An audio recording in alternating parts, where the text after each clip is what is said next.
Hello, I'm Jim Demmer with Clark County Close-Up. Thank you so much for meeting with us, Dan. Thank you for having me. So we're recording this interview on July 22nd. What are the current fire conditions for Clark County and the outlook for the remainder of the fire season? So right now, Clark County is in a high, and there's five levels. It goes from extreme, very high, high, moderate, and low. And we're at high right now.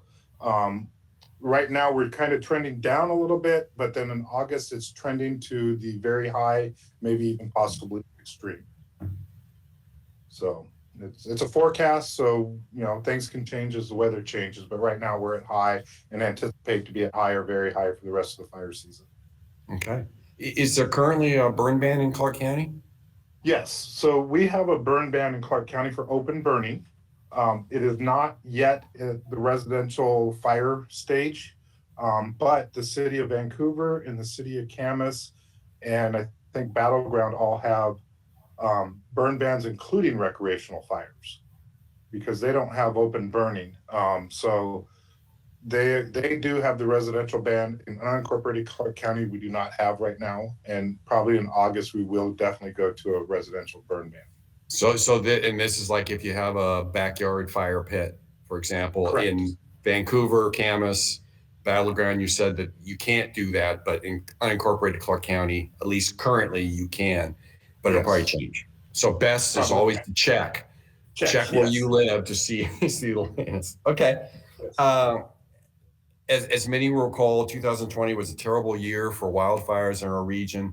Uh, as we mentioned, the summer of 2021 is off to a very dry start. Do you anticipate, or should we anticipate, longer fire seasons than we're used to growing up in this area? Yeah. So like yes, last year and this year definitely we're about 6 to 8 weeks ahead of the high temperatures that we normally get, and it's been that way the last couple of years. I can't predict the future, but I would anticipate yes that we're going to have longer fire seasons. Okay. Um, what are some ways that people can protect their homes from wildfire before it comes? What kind of steps can they take? So we try to prepare people when they build their houses. We have wildland urban interface rules. Um, Firewise.org has great information. So from the building stage, you choose fire resistant material, keep flammable vegetation away from the structure. So one of the things is instead of using bark dust from 5 feet into your house, you should use crushed stone, things like that that just are not flammable. That helps. And then remove debris, vegetation from under your decks. We just want to limit the fuel for the fire, and you do the best you can. But by being aware, choosing plants that are fire resistant, all help. So also maintaining your driveway. So fire apparatus can get into the house, maintaining the 12 feet, 15-foot high. So if there is an emergency, fire crews can get there, So there's a bunch of little simple ways. Firewise.org has great paperwork on that talk about the three zones from next to your house to intermediate to a little bit farther away. So I see, for example, people that stack firewood underneath their deck. That's not a good idea. Correct. Any ember hits it, it's now attached to your house. You're starting a fire, and that's what we're looking at. A lot of the wildland fires they propagate by embers coming and hitting things like you said, like a dried firewood under your deck, and then next thing you know, your house is on fire. So if you can limit that and keep the area clear around your house, you have a better chance of surviving the wildfire. And I would assume also like clearing out your gutters, like if you have needle debris, clearing that out because that Yes. could catch on Yeah. fire too. From Yes, anything that's a debris type of thing, from even not watering your lawn and you have dry weeds, so you can maintain your property. Um, you know, the when we're talking like a lot of the wildland areas, because when you're in a subdivision, you only have 5 feet between your house. You can only control your property. When you're in the rural area, you can have 1 to 5 to 15 to 20 acres, and you need to just try to keep everything clean that you can, and the closer to your house, the less flammable you want. And then do you also have to consider check, for example, removing plants if you're close to a wetland, for example? Yes, you definitely want to check with your city or county, wherever you're in, before you start taking out things, especially if you're close to a wetland, because you can get into some very expensive mitigation problems with that. So, but if you're not near a wetland, but some cities, you have to get a permit to take a tree down. So you want to check with your jurisdiction for what their rules are. Like you said, wildland or not wetland is huge. That if you take out certain trees and bushes out of a wetland, you can get into other issues because now you're affecting the habitat of the wildlife. Okay. So all with your jurisdiction.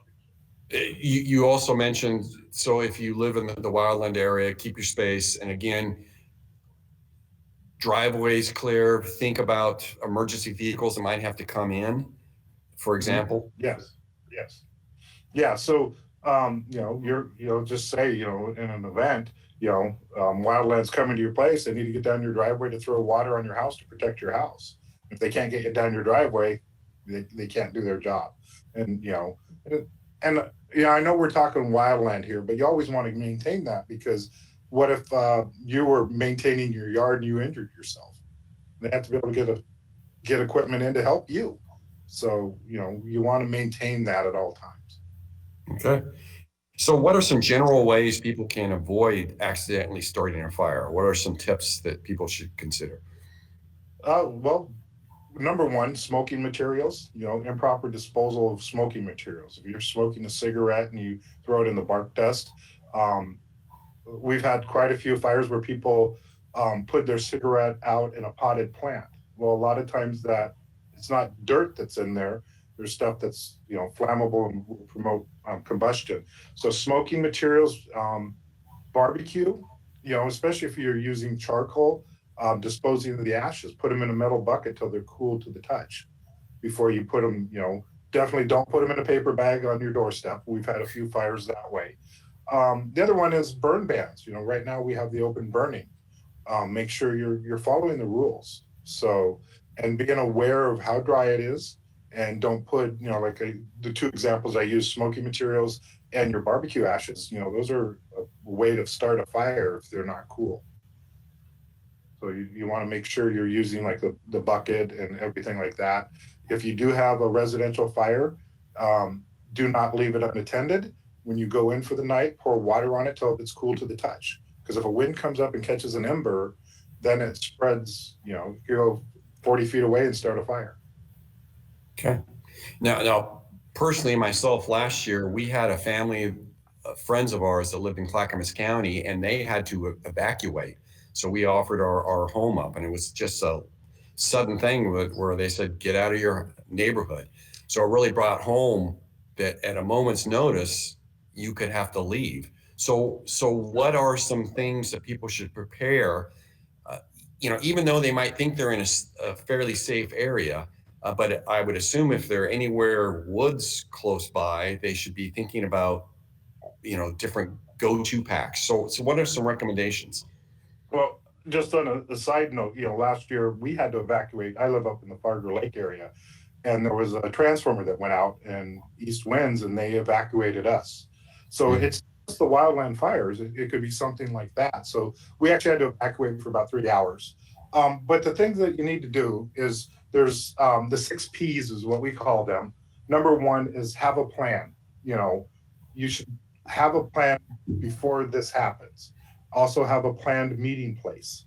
The second one is personal items. Always have ready your toiletry, food, and water for 2 to 3 days, and any of your special possessions.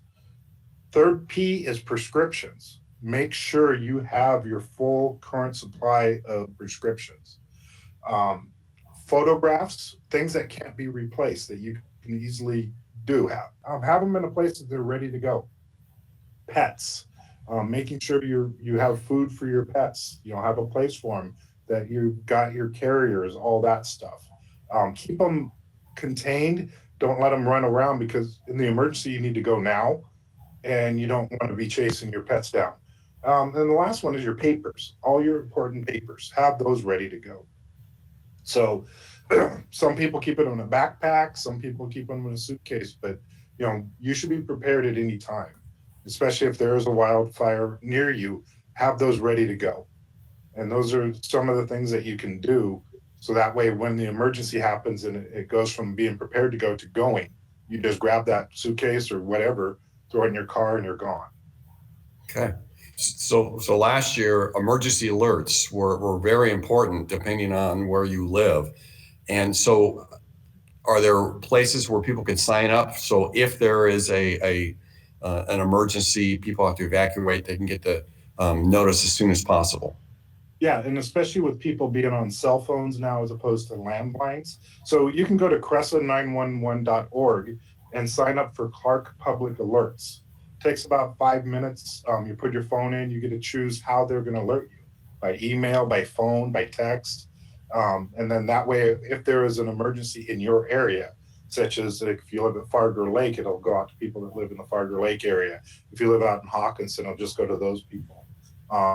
But very simple, cressa911.org, and sign up for Clark Public Alerts. Okay.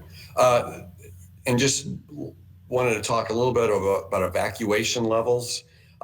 There are multiple levels, and so you would hear on the news, well, it's level 2. Could you just kind of explain the levels and what they mean? Yeah, so there's 3 levels, 1, 2, and 3. One way that some people look at it is ready, set, and go. So level 1, just it's an alert. You'll get an alert that says fire in your area or whatever the emergency is. It could be other emergencies too. If we consider starting your plan that you already have in place. Level 2 is an evacuation warning, or a notice, high probability that you're going to need to go, and that's where you one step closer. And if you feel that it's an emergency at any time, because we're looking at a big area, but if you think it's your house that's a problem, then leave. That's level 2. Level 3 is a request or an order to leave. And you take everything and you leave. There should be alerts that tell you what roads to use, that kind of stuff. But yeah, so basically level 1, 2, and 3, ready, set, go. One, you should always be at level 1 anyway. You should have a plan in place. Level 2 is making sure everything's like near the door so you can grab or it's already in your car. And level 3 is you're leaving. Okay. So you mentioned some websites. Where can people find out more about fire prevention and these readiness tips? All right. So our website, clark.wa.gov, under fire prevention, is a great place. We've got tips. You can call our office, which is 564-397-2186, and we can help you out. You can go to Firewise is another good one. NFPA, which is the National Fire Protection Association. They have good wildland flyers, that kind of stuff. And, I'm a firm believer that if you do that and you still have questions, please call us. We will help you out in any way we can. We want people to be prepared. If you need tips, anything, we will help out. Well, Dan, thank you so much for sharing with us, especially during such a, I'm sure, busy time for your office. Yeah, it is. And, but that's why we're here. We're here to help. Thank you. Thank you.